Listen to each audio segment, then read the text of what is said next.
everyone. Today I will tell you a story. The story is titled, An Afternoon When I Only Wanted to Sleep and quote. Please like and subscribe to my channel if you appreciate me. You can skip this if you don't and oppose. Like this video. Thank you very much.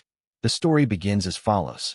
The afternoon arrived without ceremony, the kind that slips gently into the house through half-open windows and warm patches of sunlight on the floor. Outside, the street hummed softly with distant motorbikes and the occasional call of a street vendor. But inside, everything slowed down. This was the kind of afternoon that asked for nothing more than stillness. And my dog, understood that better than anyone.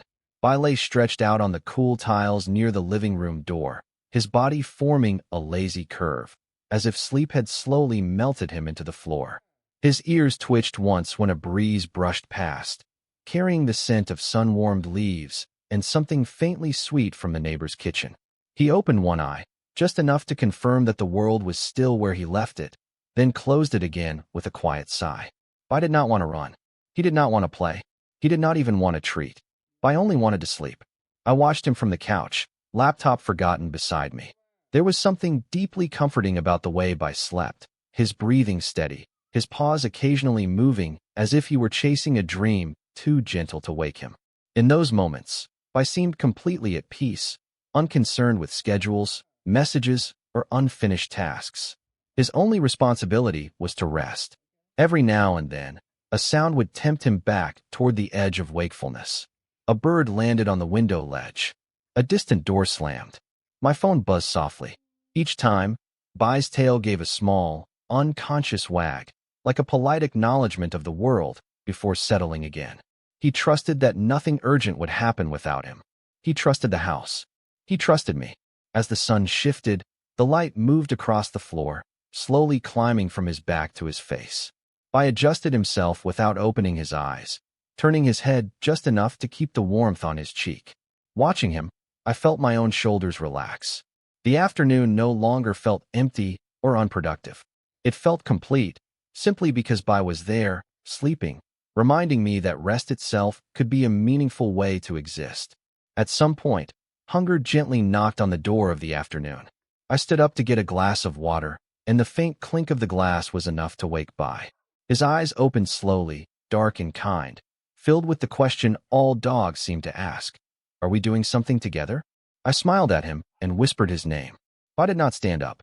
Instead, his tail thumped against the floor twice, a lazy rhythm of affection.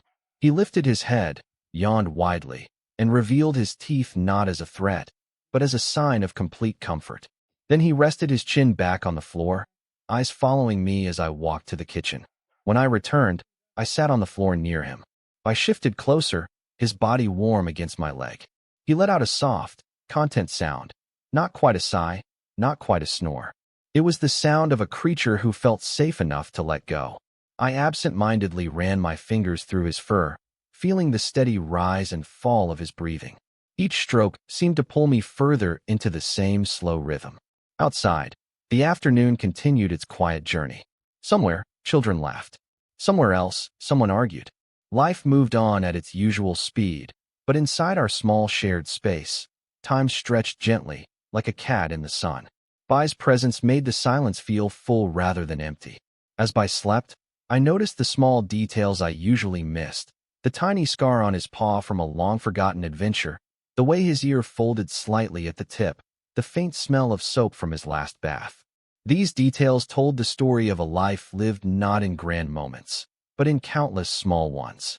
Moments like this afternoon, where nothing happened, yet everything felt right. I stirred once more when I shifted my position. He looked up at me, eyes half open, and placed one paw on my foot. It was a simple gesture, but it felt like a quiet promise. I'm here. Stay? I did. And for a while, we shared the same unspoken agreement, to do nothing, together. As the afternoon slowly faded into early evening, I finally woke up for real. He stretched long and slow, as if he were pulling himself back into the world piece by piece. He shook his head, blinked at me, and then, with renewed interest, went to check his food bowl. The spell of the afternoon was gently broken, but its calm remained. That quiet time with Bai stayed with me, not because it was exciting, but because it was honest. By had shown me something simple, yet deeply important. Life does not always need to be filled with action to be meaningful. Sometimes, being present, truly present, is enough. In our modern lives, we often feel pressured to always be productive, always moving, always improving. We forget that rest is not a weakness, and stillness is not a waste of time. In his sleepy afternoon wisdom, reminded me that listening to our bodies, respecting our need for rest, and allowing ourselves moments of quiet can make us kinder, calmer, and more attentive to ourselves and to others. Our relationship with animals teaches us this balance beautifully. Animals live honestly. They rest when they are tired, seek comfort when they need it, and offer companionship without conditions. In return, humans can learn to slow down, to observe, and to care more deeply. By sharing our calm moments with animals, we build trust, empathy, and a sense of shared life that goes beyond words. In today's world, where stress and distraction are everywhere, we can apply Bai's lesson by creating small pockets of peace in our daily routines.